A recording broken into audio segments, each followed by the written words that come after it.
to Spiritual Successor, a comedy video game design podcast where we take your lovely, beautiful, rancid, awesome, and very hilarious video game ideas from the internet and turn them into the next AAA video games. I'm your host, Blake Rhea. And I am your other host, AJ Hart. Blake Rhea, we need to rush through this for a multiple number of reasons. Number one, I just want to go play more Loop Hero. Number two, I still need to edit this podcast tonight and get it uploaded by midnight so that I can get some good sleepy time. And three, the most important reason why we need to go through this very quickly, well, I guess the second most important reason, because I've already given the first and it was Loop Hero. The second reason why we need to zoom through this really fast is that I just loaded myself up on like 8 pieces of garlic bread and like half a plate of lasagna. So my belly is just ready to burst wide open. And dude, you got all these calories to burn on. You're being funny. You can burn all those calories, man. No, you stocked up. You loaded up on garlic bread. That nothing makes me feel more powerful than just chewing on a bunch of garlic bread. That's not true. I've watched you eat like too many pieces of garlic bread before and pass out on a couch like within 30 seconds. I mean, it doesn't take a whole lot to get me to pass out on just my friends' couches. I just show up and I feel like there have actually, I know bit aside, I feel like there have been instances where I just come over to your house and just like you and I plan to do something, but I'm just passing out on your fucking couch. Yes, you have done that to me before. I remember one time we even set up a plan. We were like, okay, come over to my place early in the morning, bright and early, right after you've done breakfast, and we'll go out and we're going to go hit the town today. I think we were going to go to Amoeba that day. And you came over bright and early, and I still had to like brush my teeth or something. And when I came out from the 2 minutes to brush my teeth, you were asleep on my couch. God. Dude, I got to admit, really impressive work from you. Your couch?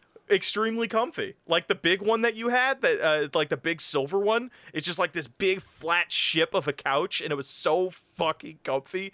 Oh my god, loved that. Also, I just want to say, we don't need to talk about my couch, but this is a video game podcast sometimes, kind of, and we should talk about Loop Hero, right? Yeah. I just wanted to say, because you mentioned Loop Hero somewhat casually, I want to talk about Loop Hero for a second. One, I have Loop Hero currently open on my computer, and I did minimize. You can't do this while recording. I'm not. Oh my god! Imagine how many loops I could get in one podcast episode. God, I would be such a poor fucking host. It would be so bad. Required reading and mandatory engagement from the audience. Yes, I am making this call for all of you. Thank you for tuning in and listening to my manifesto. Loop Hero is a video game that just dropped from Devolver Studio, where it is a little management game where you have a little hero that runs around in a big loop. And you don't control the hero at all, but you do control the gear that the hero gets and the things that the hero will see while going around their big loop. It is the most addicting game I've played since Hades, probably, and it has been how I have wasted every possible moment from the second that I got it last Friday. I've had it since Friday, and I'm already at like 20 hours. It's such a good game. The one thing I wanted to bring up really quick is our Patreon Discord was talking about it for a few minutes, and I'm like, oh, okay, maybe I'll check that out. I get a message from you telling me to check it out. I'm like, okay, maybe I'll check it out once I'm off work. I bought it, and like that fucking night, I was like, I just like at the moment I started playing it, I'm like, okay, this is okay. And then I look at the clock, and it's 3 a.m. I'm like, oh my god, I've wasted so much time on this game. This game is so fucking good. It's such a good little management game. And now the entire Patreon Discord, that's all we've been talking about for the past 3 days, is everybody on that not everybody, but most everyone on that Discord is just all talking about like the different card combinations and like, oh, what does this tile do? Oh, what is what are the benefits of playing this class versus this other class? And it's just so I don't remember the last time I was like that involved in a game and discussing tactics like that. Maybe Destiny, kind of like discussing like what weapons are good against what raid bosses and stuff, but I wouldn't say it's like that diverse of a conversation. With this, it's I remember talking to you a lot about synergy with Hades weapons, but and Hades skills, but I think that's about like the last time I felt a game with like this satisfying of a loop again. Well, here's the thing though, with this compared to something like Hades, all of like you choose the card combinations. Hades, you don't choose the boon combinations. I mean, well, you could pick what god you go with, and like those gods definitely have different types of abilities or general abilities. But this, it's like there are so many things to discover with it, and I don't necessarily know if I've come like there was like there was a conversation on the Discord being like, oh, if you combine like the vampire manor with like the village thing, it unlocks this complete new like mechanic of the game of like, oh, that spawns these ghouls, but then that can become like the way you survive middle of the level. And it's just like, Yes. I didn't even fucking know that. Like, there are just so many things to discover in this little $12 game, and I'm getting so much more out of it than I think I've gotten out of a lot of games I've played lately. And It has become it's so my new, fucking like, good. idle hands and idle mind thing. It's Anytime so I'm like good. in a passive conversation with someone, it's like, well, let me just check on my little dude. How's my little pog champ going, running around that little circle? The amount of phone calls I've been on and still playing Loop Hero is absolutely insane. And it's only been out since Friday. Like, we are now like 3 days since launch of that game, and it is all you and I have been doing. All right, anyway, all right. it's Enough, really good. enough game Let's news. go ahead. Yeah. Let's go ahead and talk about some cursed video games. Let's talk about the games right. that our lovely supporters have proposed to us. Let's All right, get AJ, you got a to game? What we do best. Of course I have a game. Let me hit you with this one. How's this one wet your lips? Well, see, here's the problem. I've got two here that are in similar veins. So let me hit you with a little. Ace is wild. Let's just it's a shorter episode. Just go crazy. No rules, man. You want to give more than one at once? Go ahead. I don't care. All right. You know what? You're right. It's a short episode. Why don't we go ahead and just smush these two together? I got one from Benevolent Violent Beneath Our Feet at Hex of Mouthful, Hexagon, and one from Robbie Navarro at L Brown Knight. Oh, dude, I love one that of guy. them, Robbie suggested Splatoon, but instead of listening to a fat cat and partaking in brutal ink combat for the clout, they instead listened to Tony Hawk and skate for Twitter supremacy. And I also got a submission here from Hex of Hexagon that proposed Shred Dead Redemption, Wild West, but on skateboards. Now, can we take the Inkling kids, take them out of their cool cyber cityscape and put them in the Wild West with cowboys and maybe ink horses, and also give them skateboards? Okay, and, so put the ink horses on skateboards too. See, I like this because I think this is what Red Dead Online has been needing. Needs more skateboards, and it needs a more active fan base. Yes, took that. I don't know many people who play Red Dead Online. Actually, a coworker of mine does. Like, that's all he does. He's just like, he comes to work and he's like, "Hey, man, grandpa, you want to hear this thing I did?" No, this isn't my grandpa. No, my grandpa's just hanging out with my uncle while they're making deep fakes of each other. It's a very bizarre relationship. But okay, so are you picturing this as this is still a team-based game, or is this like an open world skateboarding game in the Wild Wild West, or the Wild Wastelands file? Yeah, never mind. I love the idea of skateboarding in the Wild Wild West. I'm so sorry. I do need to kind of focus in on one of these just because I'm starting to think about it. You know, we all know the incredible music selection of the Tony Hawk games, right? It kind of shaped our whole shit, seriously, yeah. Could you imagine some of those the Hawk skateboarding games? I did call him Tony the Hawk there, didn't I? Could you imagine some Tony the Hawk skateboarding game music, but instead of like a normal music, it's all like the Inkling scrambledy vocals? Here's the thing. I have never. I know this is gonna I think this is gonna piss a lot of people off. I've never played a Splatoon game.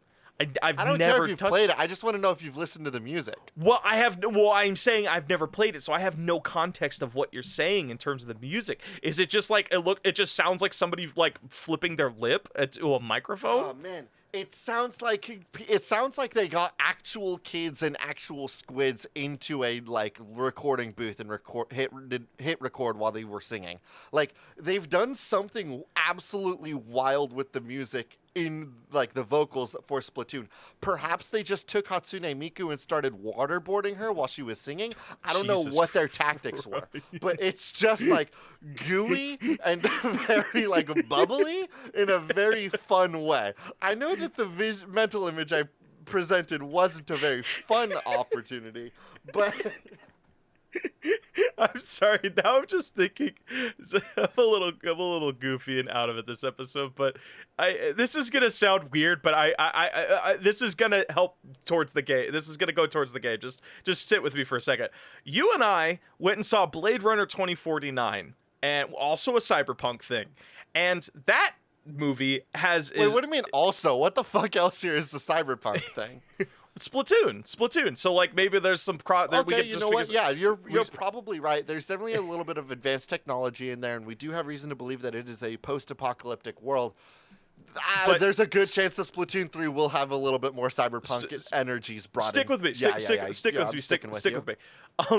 This is probably one of my favorite movie experiences I've had with you.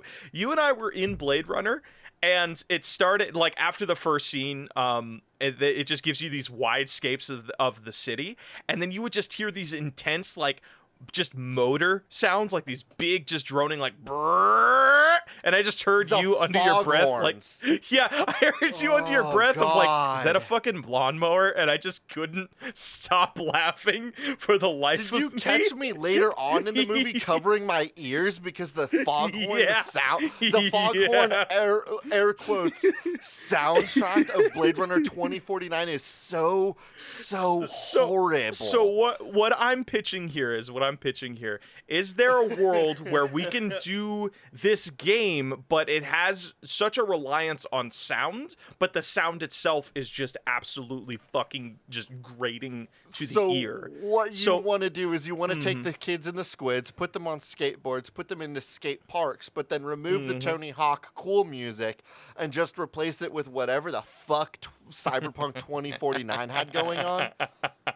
I think it was Hans Zimmer who did that, which is just he's just like, yeah, just get some metal and just throw a hammer at it. Good soundtracks before them. They really just phoned it in on that one, huh? they really just came up to Hans Zimmer and they're like, "Will you do it for us?" And he's like, "Yes, but I'm only going to press 4 buttons." Oh God, who the fuck did this? Is by composed by Hans Zimmer. What the fuck has happened? That's what so wild. Okay, Didn't he do the original Blade Runner? No. What? No, Hans Zimmer hasn't been around that long. Hans Zimmer did what's his big ones? Hope you're cutting this out. Gladiator, Inception, The Dark Knight, Interstellar, Lion King? What? Okay. Blake, you know what? I'm good with this. Let's go ahead and move on. It's a short episode. We got to keep going. Thank you two very much. All right, this one comes to us on Twitter from Gazer at JustGazer. Actually, real quick, give me 1 second because I want to try something. All right, AJ, to keep in theme of what you're doing, let's call this. You know what we can call this? Just as like a little joyful. You know what we call our mini episodes? We call them combos. And the theming of it is instead of giving one submission each, we pick 2 submissions and combine them. So it's like, I love this idea. We should have thought about this before we started the episode. Fuck yeah. I know. I mean, you are playing it by ear. So this one comes to us from 2 people. Gazer at JustGazer on Twitter, a game about dating corporations and their weirdly sexual personifications. This is a propaganda game. And then I want to combine it with user Master FGH2 Eldritch Horror Claymation Game. You can glimpse into the moments between moments between moments and content with the hands of fate that you've been given. Oh my God! Wow, this is actually Eldritch Horror Claymation Game. You can glimpse into the moments between moments and content content with the hands of fate that have been guiding your whole world. Okay, what I want to get at with this is I want to date corporations. So like, hey, there's the Wendy's girl. Hey, there's the Sinclair dinosaur from gas stations. Actually, I'm realizing we have a lot of European audience. There's a gas station. Actually, wait a second. You've all seen Toy Story. There was a Sinclair gas station with a big green dinosaur on it. Guess what? You could date that. But wait, did they make the dinosaur sexy recently? They didn't make it sexy, but like That's what our I thought job we were is, dude. specifically trying to hone in on the sexy ones. You know, How many- Colonel Sanders, Sexy Hamburglar, Wendy. Okay, The real Jack quick, in real the Box quick, real guy, quick, because we real- all whoa, know whoa, that whoa, a man whoa, that whoa, whoa. sharply I dressed. want to I mean, unpack. I want to unpack that cheeseburger a little bit. You think that the oh god, the Sexy Hamburglar when he got his Ham- redesign like 2 years ago. is the Hamburglar sexy? Did Is you Hamburglar not sexy? see Sexy Hamburglar? I have not seen sexy Hamburglar or Hamburglar. All right, here, sexy Hamburglar. God, I'm gonna put myself on a list. Burglar. Oh, that's right. They made a live action version of it. He has like 5 o'clock Yep. shadow. Yeah, this dude's fucking Uh-huh. hot, man. Oh my god. Why is this a thing? Okay. This feels like a stock photo if I've ever seen one before. Now we need to go ahead and to address a situation here. I maybe presented Yeah. a complicated, we'll say, Yeah. proposition when I proposed to Jack from Jack in the Box being a sexy individual. Yeah. How do we feel? But it is something I'm willing has to commit dilf to. energy. Again, he's a He has very, big he's a di- he has very, big dilf very energy. sharply dressed man. Yeah, someone Yeah. that's a little bit more like, you know, a little bit younger than a Colonel Sanders, but also a little bit more playful. You know, he's gonna go on hikes with us. Hopefully not in his suit. Nah, I mean, like, I feel like in commercials, they've seen him, like, where he's at a golf course and he just has shorts and a polo on. I feel like that's something they've done. But, okay, see, let's go back to the idea, and I want to explain the Eldritch thing a little bit. I want Yeah, this to could go you get kind to of... the Eldritch and the clay motion thing? I want this to take a Doki Doki Literature Club route. So there's nothing more Eldritch horror than capitalism. Stick with me. So basically, you go through and you date all of these people, or you want to date all these people.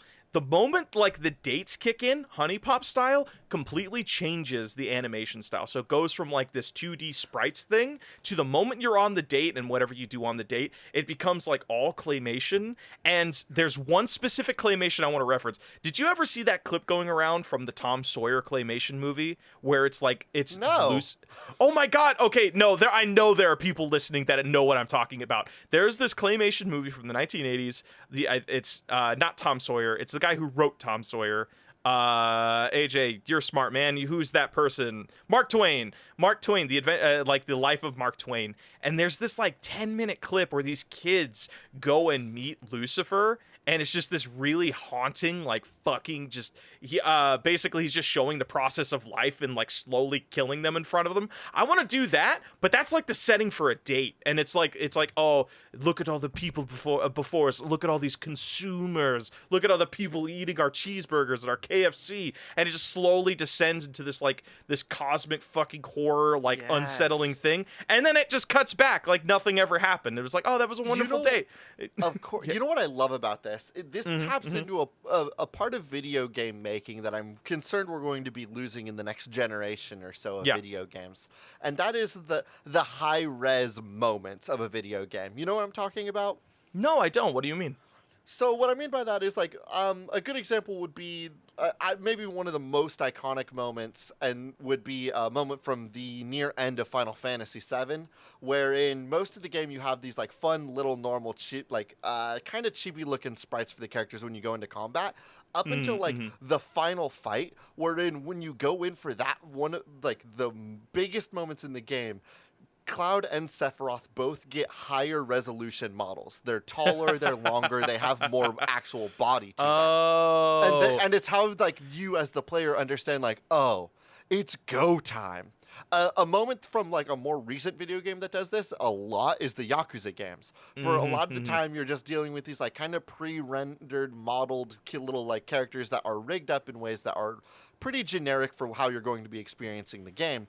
Until you get to these like high octane, important cinematic moments, and then all of a sudden you're dealing with like the high res models of the characters, and like you're seeing the character model that will rip his shirt off and the shine on all of his textures and stuff. And like as we get and like you know it's that character model that can rip all the buttons off in a super cool way when that he is flexes. something I never And really as thought video of games before. keep getting more and more in depth, that gap between the high moment cinematic beats and the rest of the game, that gap's going to be getting smaller and smaller. And what can we do to alleviate that than just jumping to a different whole ass art style when we want to capture that vibe?